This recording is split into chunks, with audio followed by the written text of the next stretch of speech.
Back to back यहाँ हम देख रहे हैं कि रुपया वीक होते रह रहा है। और अगर हम सिर्फ 3 हफ्तों में ही देखें तो डॉलर के मुकाबले 160 पैसा टूट चुका है। इस साल अब तक देखें तो 6.5% एक्चुअली यहाँ पे वीक हो चुका है और ये पूरे एशिया का सबसे वीक करेंसी अब बन चुका है।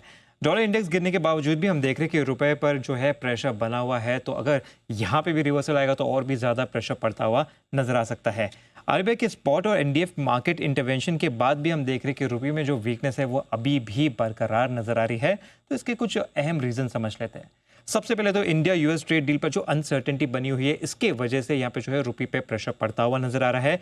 इंपोर्टर्स की हेजिंग बढ़ने से भी डॉलर की डिमांड बढ़ चुकी है, तो ये भी एक रीजन है कि यहाँ पे प्रेशर पड़ता हुआ दिख रहा है। तो फॉरेन इन्वेस्टर्स इंडियन मार्केट से काफी पैसा जो है निकालते हुए नजर आ रहे हैं बैक टू बैक। अगर हम जून से दिसंबर के बीच में ही देखें तो 1.7 लाख करोड़ ऑलरेडी जो है इक्विटी मार्केट से एफआईआई निकाल चुके हैं, तो यहाँ से भी एक प्रेशर पड़ता हुआ नजर आ रहा है।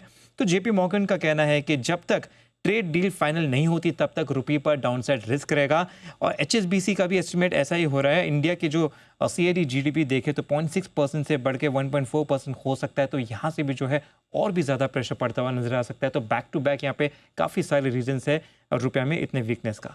इसके चलते हम देख रहे हैं कि कुछ ब्रोकरेज हाउसेस ने भी अपने आउटलुक निकाले हैं। सबसे पहले मोतीलाल ओसवाल की बात करें तो 1 से 2 महीने का अगर हम यहाँ पे इनका एस्टिमेशन देखें तो इनके हिसाब से रुपया जो है 91.8 से लेकर 92.5 रुपीस प्रति डॉलर के हिसाब से पहुंच सकता है। कीडिया का देखें तो 91.6 से लेकर 92 तक पहुंच सकता है। एचडीएफसी बैंक के हिसाब से 91.3, तो कोटक सिक्योरिटी के हिसाब से 92 से लेकर 93 रुपीस प्रति डॉलर तक भी पहुंच सकता है।